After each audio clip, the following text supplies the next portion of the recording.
summary and third chapter summary in 15 minutes. Just half an hour, we'll complete it. Is that okay, Virat? Yeah, that sounds very good, Prabhuji. So, contents of the Gita summarized. So, 1 to 10 is Arjuna's indecision and accepting Lord Krishna as his guru. So, Lord Krishna chastises Arjuna and disapproves his so-called compassion. 4 to 6 verses, Arjuna's further doubts and confusion. 7 to 10 is Arjuna surrenders to Krishna and Krishna begins to speak. Okay. Then 11 to 30 is all about Jnana Yoga, Sankhya, the body and soul, matter and the spirit. 11 to 13, don't lament unnecessarily. All individual exists eternally and changing bodies is neutral, natural. 14, 15, tolerate duality, equanimity, invisibility for liberation. 16 to 22, the soul never dies and body is perishable. Changing body is similar to changing clothes. And then qualities of the eternal soul. Then birth and death are inevitable, no need to lament for the eternal soul. Then 31 to 37 is Sakama Karma. Doing prescribed for fighting opens the door for heaven. By avoiding fight, you will incur sin, infamy, and criticism. Benefit of 5, kingdom in victory and heaven in defeat. Then Nishkam Karma Yoga, Buddhi Yoga, detached for without direction, dutifully fight with equanimity, no sin. Buddhi Yoga, no loss in this yoga. Vyavasatmika intelligence and Vedic Karma Kanda. How to practice Nishkam Karma Yoga, benefits of acting in Buddhi Yoga. Then Siddha Pragya, the qualities of a liberated soul, the Atma. For the last question of what is Siddha Pragya? Symptoms of Siddha Pragya, Siddha Pragya's response to realities. Siddha Pragya, sense control, sitting, he withdraws sense like daughter, sense control is difficult even for the wise. It's possible only by Krishna Bhakti. One falls down in 8 stages due to uncontrolled mind. 64 to 67 is Siddha Pragya, sense engagement, walking. By attaining the Lord's mercy, one's intelligence established and one's obtained peace. Agitated senses carry away intelligence, and Siddha Pragya is unagitated, qualities and destination of Siddha Pragya. So did you see this? I shared the screen, no? No, I did not share the screen. Oh my God. I thought I shared the screen. Sorry. You could have told me that I'm not sharing the screen. So at least now I should share the screen. You can see. So we're going to quickly read this. So Sanjaya, seeing Arjuna full of compassion, his mind depressed, his eyes full of tears, Madhusudana Krishna, spoke the following words. The Supreme Personality Godhead said, my dear Arjuna, how have these impurities come upon you? They are not at all befitting a man who knows the value of life. They lead not to higher planets but to infamy. And he says, O son of Pratha, do not yield to this degrading impotence. It does not become you. Give up such petty weakness of heart and arise, O chastiser of the enemy. And so Arjuna said, O killer of enemies, O killer of Madhu, how can I contract with arrows in battle men like Bhishma and Drona, who are worthy of my worship? And he says, it would be better to live in this world by begging than to live at the cost of the lives of great souls or my teachers. Even though desiring worldly gain, they are superiors. If they are killed, everything we enjoy will be tainted with blood. Nor do we know which is better, conquering them or being conquered by them. If we kill the sons of Dhritarashtra, we should not care to live. Yet they are now standing before us on the battlefield. And now I'm confused about my duty and have lost all composure because of miserly weakness. In this condition, I'm asking you to tell me for certain what is best for me.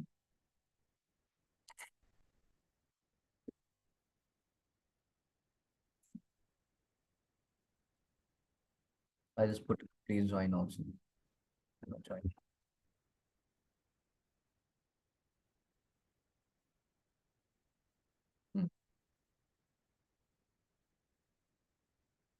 Then he says, in this condition, I'm asking you to tell me for certain what is best for me. Now I'm your disciple and a soul surrendered unto you. Please instruct me. I can find no means to drive away this grief, which is drying up my senses. I will not be able to dispel it, even if I win a prosperous, unrivaled kingdom on earth with sovereignty like the demigods in heaven.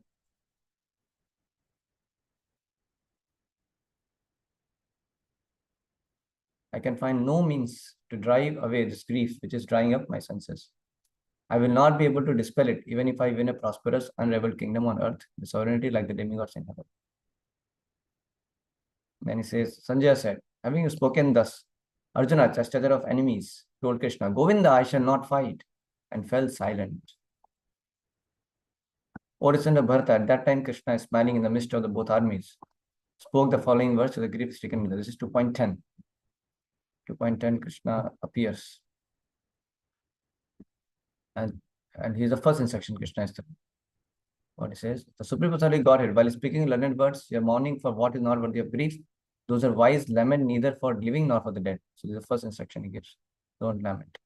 There was there a time when I did not exist, nor you, nor all that these kings, nor in the future shall any of us cease to be. It's talking about how soul is eternal. So the hymn explains that. As embodied soul continuously passes from this body from boyhood to youth to old age, the soul simply passes into another body at death. Sober person is not able to by such a change. There must tolerate the difficulty without getting disturbed. O best of among men, a person who is not disturbed by happiness and distress, study both is certainly eligible for liberation. So one who study in both happiness and distress is eligible for liberation. Those who are the seers of the truth have concluded that of the non-existence there is, that is material body, there is no endurance, and of the eternal soul, the soul, there is no change. This they have concluded by studying the nature of both. Then it says that which pervades the entire body you should know to be indestructible. No one is able to destroy that imperishable soul. The soul is indestructible. The soul is two ways. It is soul is indestructible, and one more thing, eternal. No, resilience. That means it is eternal and it is resilience. Means it cannot be destroyed also. Of course, both same thing. 1 minute. So subtle difference there. Anyway, I'll let you know later. Okay. The material body of the indestructible, immeasurable, and eternal living entity is sure to come to an end. Therefore, fight, O descendant of Bharata. Neither he who thinks a living entity is the slayer, nor he who thinks it slain is in knowledge, for the self slays not, nor is slain. So that means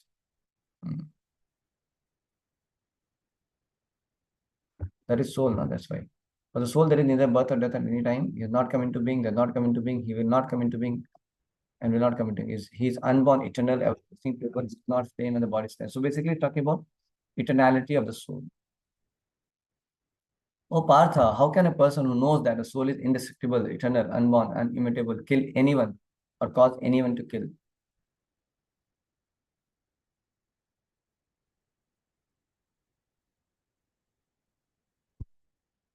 Then he says, as a person puts on new garment, give old ones, similarly, soul similarly accepts new material bodies, giving up the old and useless ones. So gives analogy of clothes wear and give up same as soul also. Gives up the body at some point of time. The soul can never be cut into pieces by any weapon, nor burned by fire, or moistened by water, nor withered by the wind. So soul is completely eternal. Then this individual soul is unbreakable and insoluble and can be neither burned nor dried. He is everlasting, present everywhere, unchangeable, immovable, and eternally the same. It is said that the soul is invisible, inconceivable, and immutable. Knowing this, you should not grieve for the body. If, however, you think that the soul or symptoms of life is always born and dies forever, you will still have no reason to lament or bite the arm.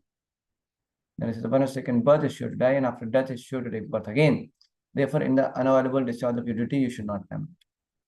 All created beings are unmanifest in their beginning and manifest in their intermediate and unmanifest again when annihilated. So what need is there for lamentation? Some look on the soul as amazing, some describe him as amazing, and some hear of him as amazing, while others, even after hearing about him, cannot understand him at all. They cannot understand the soul. O descendant of Bharata, he who dwells in the body can never be slain, that is soul. Therefore, you need not grieve for any living being. Considering your specific duty as a Kshatriya, you should know that there is no better engagement for you than fighting on religious principles, and so there is no need for hesitation. O Partha, happy are the Kshatriyas to whom this fighting opportunities come onslaught, opening from the doors of the heavenly planets. If, however, you do not perform this religious duty of fighting, then you will certainly incur sins for neglecting your duty, and thus your reputation as fighter will decrease. Lose your reputation as a fighter. People will always speak of your infamy, and for respectable person, dishonor with birth and death. The great generals who have highly esteemed your name and fame will think that you have left the battlefield out of fear only, and thus they will consider you insignificant. Your enemies will describe you in many unkind words and scorn your ability. What could be more painful for you?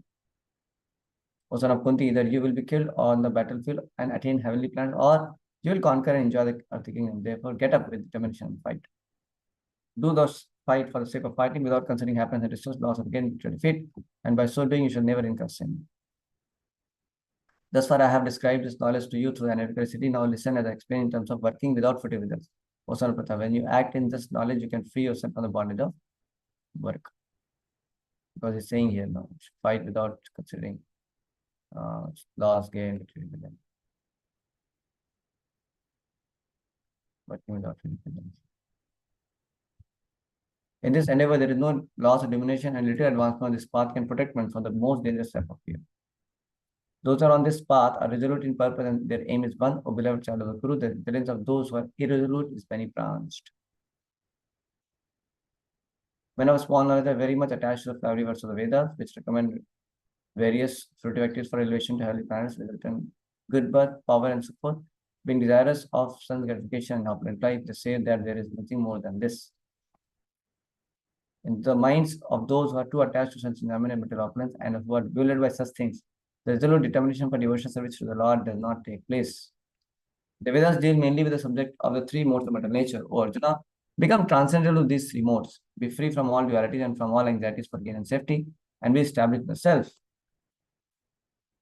All purpose served by a small well can at once be served by a great reservoir of water.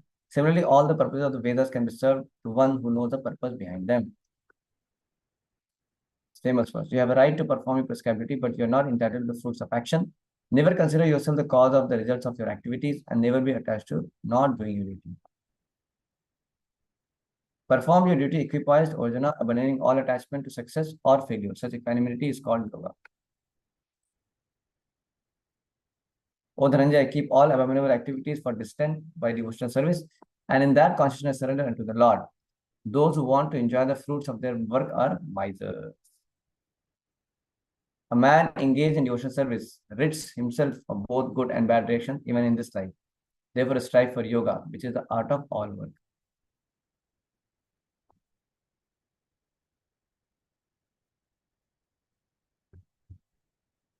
By thus engaging in devotional service to the Lord, the great of devotees free themselves from the results of work in the material world. In this way, they become free from the cycle of birth and death and attain the state beyond all miseries by going back home and Godhead.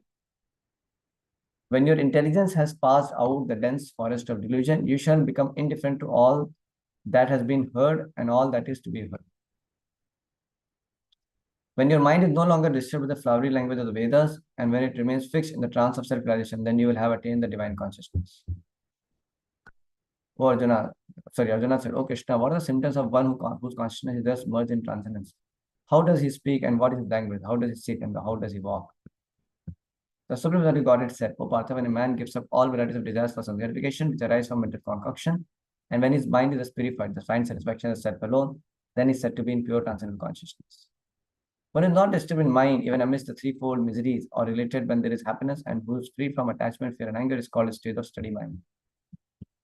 In the material world, one who is unaffected by whatever good or evil he may obtain, neither praising it nor despising it, is firmly fixed in perfect knowledge. One is able to withdraw his senses from the sense object as a tortoise draws its limbs within shell, is firmly fixed in perfect consciousness. Though the embodied soul may be restricted from sense enjoyment, the taste for sense object remains. But seizing such engagement by experiencing a higher taste is fixed in consciousness. Strong and impetuous, O Arjuna, that they forcibly carry away the mind even of a man of discrimination, who is endeavoring to control them. Yeah, so down verse. One who restrains his senses, keeping them under full control, and fixes his consciousness is known as a man of steady intelligence. Both one is true.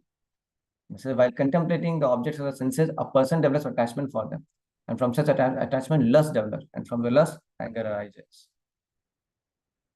From anger, complete delusion, bewilderment of memory.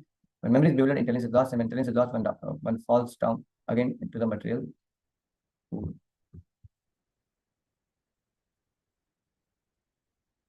Then he says, but a person freed from all attachment and aversion and able to control his senses through the regulative principle of freedom can obtain the complete mercy of the Lord. For one thus satisfied in Krishna consciousness, the free from miseries of material existence exist no longer. In such satisfied consciousness, one's intelligence is soon well established. One who is not connected with the Supreme in Krishna consciousnness can have neither transcendental intelligence nor a steady mind, without which there is no possibility of peace. And how can there be any happiness without peace? As the strong wind sweeps away a boat on the water, even of Even one of the roaming senses on which the mind focuses can carry away man's intelligence. Therefore, O mighty armed one whose senses are restrained from their objects is there certainly of steady intelligence.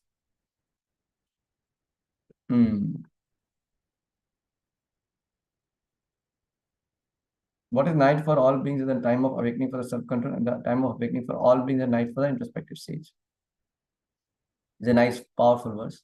A person who is not disturbed by the incessant flow of desires that enter like rivers into the ocean, which is ever being filled but is always still, can alone achieve peace, and not the man who strives to satisfy such desires. A person who has given up all desires for sense gratification, who lives free from desires, who has given up all sense of proprietorship, and is devoid of false ego, he alone can attain real peace.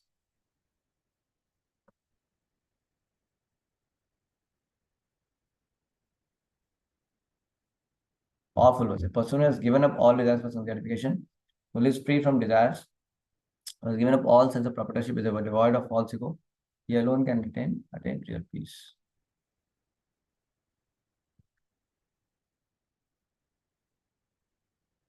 Because he uses the word before the kama kami. Yeah.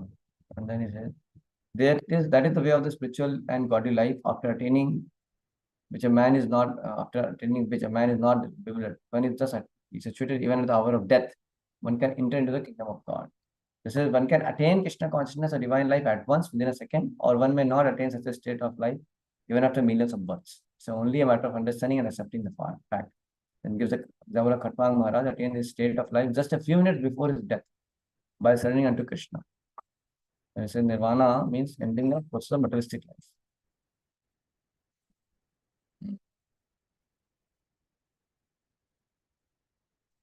Buddhist philosophy, there is void after the completion of this material life, the thing like that. But Bhagavad teaches differently. Actual life begins after the completion of the material life.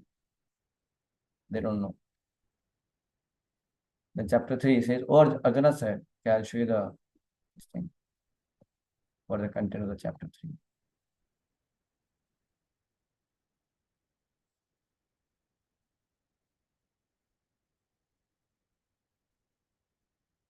You can see the screen?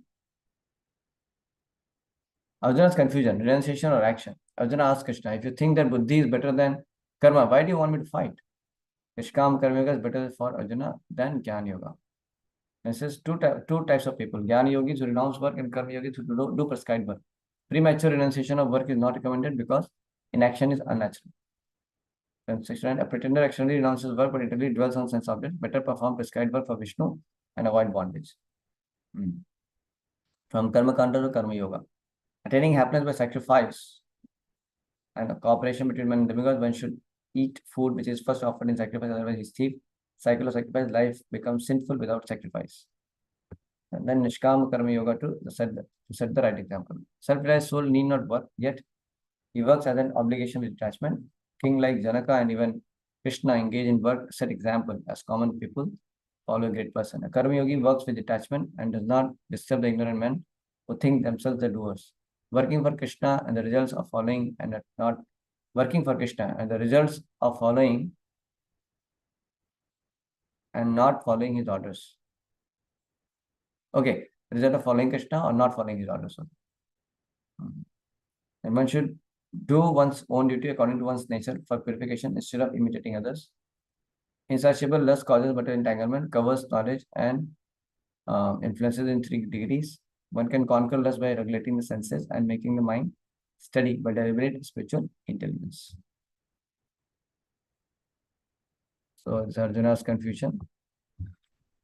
1 to 2, then 3 to 16. Renunciation, Jnana Yoga is difficult, so prescribed action with detachment, Nishkam Karma Yoga is better for Arjuna. One should go from Karma Kanda to Karma Yoga. And then, even if Arjuna is qualified for renunciation, he should still do Nishkam Karma Yoga to set the right exam. Then lust is formidable enemy of the path of yoga. So one should conquer lust by deliberate spiritual intelligence. Lust is the main problem. That way. Even while doing Krishna's Karma Yoga, lust is the main problem. So, how to conquer? That's being described.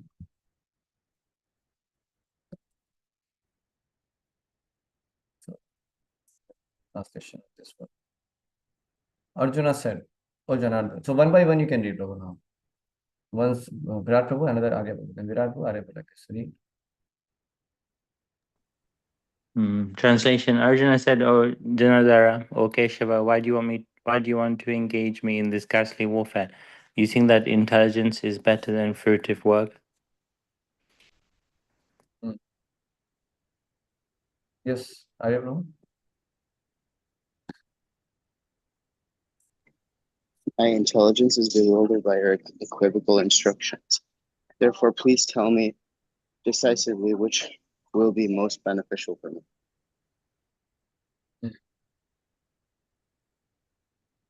The Supreme Personality of Godhead said, "O sinless Arjuna, I have already explained that there are two classes of men who try to realize the self. Some are inclined to understand it by empirical philosophical speculation, and others by devotional service." Not by merely abstaining from work can one achieve freedom from action, nor by renunciation alone can one attain perfection.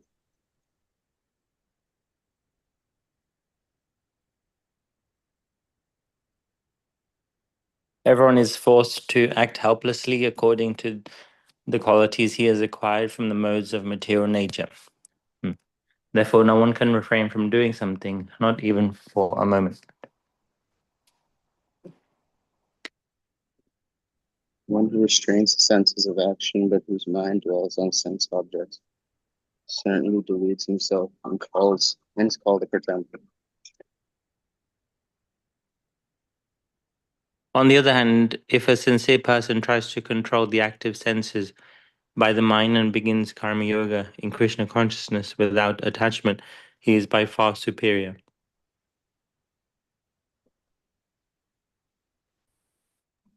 Perform your prescribed duty, for doing so is better than not working. One cannot even maintain one's physical body without work. Work done as a sacrifice for Vishnu has to be performed, otherwise work causes bondage in this material world. Therefore, O Kunti, perform your prescribed duties for his satisfaction, and in that way you will always remain free from bondage. In the beginning of creation, the Lord of all creatures sent forth generations of men and women, or men and demigods, along with sacrifices for Vishnu, and blessed them by saying, "Be thou happy by this yajna, because its performance will bestow upon you everything desirable for living happily and achieving liberation."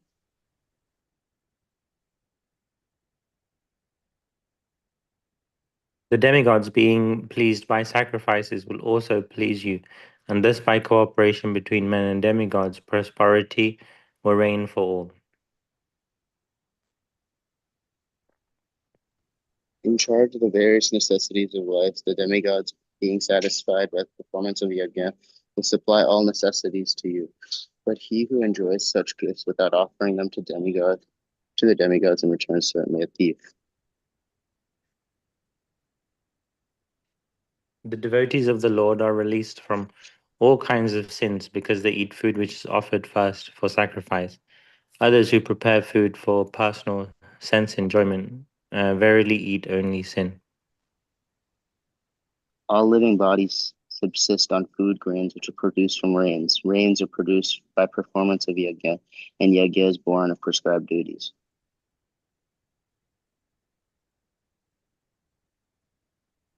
Regulated activities are prescribed in the Vedas, and the Vedas are directly manifested from the Supreme Personality of Godhead. Consequently, the all-pervading transcendental is eternally situated in acts of sacrifice.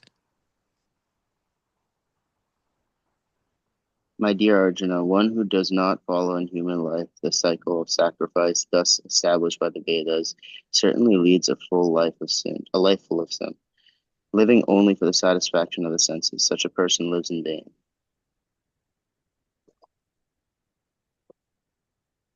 But for one who takes pleasure in the self, whose human life is one of self-realization, and one who is satisfied in the self only, fully satiated, for him there is no duty. Self-realized man has no purpose to fulfill in the discharge of his prescribed duties, nor does he have any reason to perform such work, nor has he any need to depend on any other living being. Therefore, without being attached to the fruits of activities, one should act as a matter of duty, for by working without attachment, one attains the supreme. Kings such as Janaka attain perfection solely by performance of prescribed duties. Therefore, just for the sake of educating people, the people in general should perform their work. Whatever action a great man performs, common men follow, and whatever standards he sets by exemplary acts, all the world pursues. O son of Pritha, there is no work prescribed for me within these all three planetary systems, nor am I in want of anything, nor have I a need to obtain anything, and yet I am engaged in prescribed duties. For if I ever fail to engage in carefully performing prescribed duties, O Partha, certainly all men would follow my path.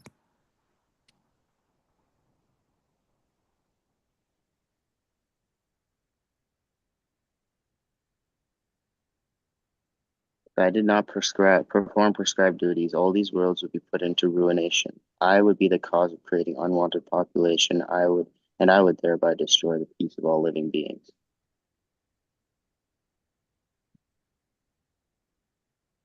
As the ignorant perform their duties with attachment to results, the learned may similarly act, but without attachment, for the sake of leading people on the right path.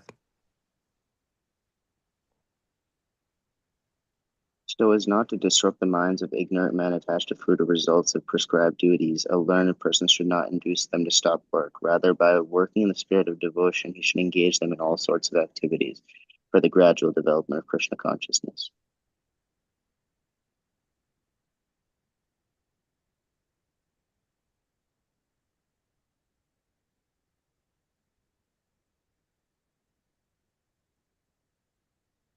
The spirit soul, bewildered by the influence of false ego, thinks himself the doer of activities that are in actuality carried out by the three modes of material nature. One who is in knowledge of the absolute truth, O mighty arm, does not engage himself in the senses and sense gratification, knowing well the difference between work in devotion and work for fruit of results. Bewildered by the modes of material nature, the ignorant fully engage themselves in material activities and become attached, but the wise should not unsettle them. Although these duties are inferior due to the performer's lack of knowledge. For the rise, but here. That says, but the devotees of the Lord are more kind than the Lord because they understand the purpose of the Lord. Consider they undertake all kinds of risk, even to the point of approaching ignorant men, try to engage them in acts of Krishna consciousness.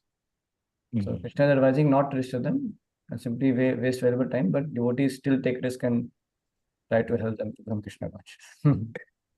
That's good. Therefore, O Arjuna, surrendering all your works unto me, with full knowledge of me, without desires for profit, with no claims to proprietorship, and free from lethargy, fight.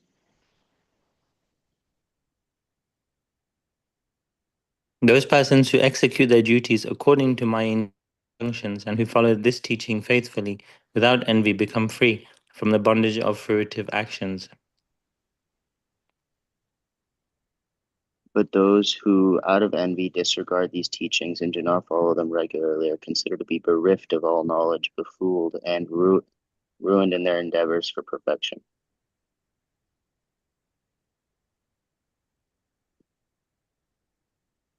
Even a man of knowledge acts according to his own nature, for everyone follows the nature he has acquired from the three modes.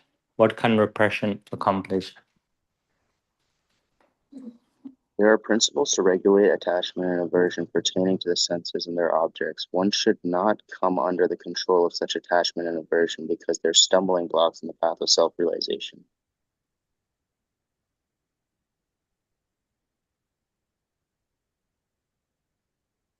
It is far better to discharge one's prescribed duties even though faultily, than another duties perfectly. Destruction in the course of performing one's own duty is better than engaging in another's duties, for to follow another path is dangerous.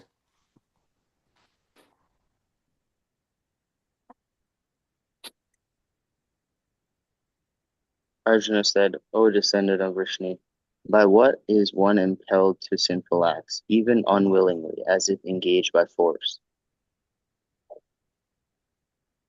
The Supreme Personality of Godhead said, it is lust only, Arjuna, which is born of contact with the material mode of passion, and later transformed into wrath, and which is the all-devouring sinful enemy of this world. As fire is covered by smoke, as a mirror is covered by dust, or as the embryo is covered by the womb, the living entity is similarly covered by different degrees of this lust.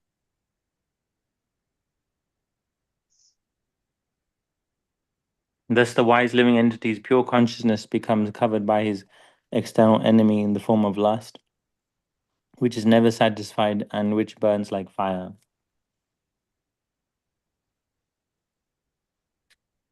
The senses, the mind, and the intelligence are the sitting places of this lust. Through them, lust covers the real knowledge of the living entity and bewilders him. Therefore, O Arjuna, best of the Bharatas, in the very beginning, curb this great symbol of sin or lust by regulating the senses and slay this destroyer of knowledge and self-realization. The working senses are superior to dull matter. The mind is higher than the senses. Intelligence is still higher than the mind, and he, the soul, is even higher than intelligence.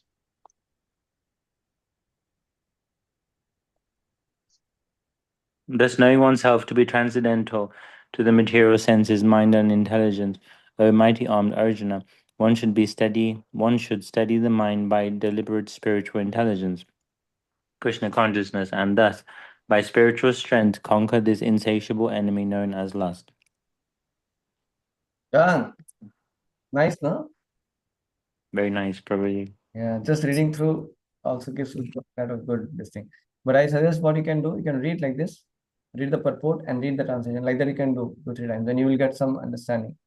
Then you'll understand what this translation is actually talking, what is the mood of Prabhupada for this translation. That also you get. So I'm trying to do in this what I'm doing today. I'll try to see the overflow and little bit bring about the mood and what is how to as in our life how to take these verses and something like that I'm trying to think. I'm trying to do that. So yes, Prabhu. You are free Virat today? Yeah, I was just going to do some studying. Oh, no problem. As per your convenience, no problem. Okay. Very good.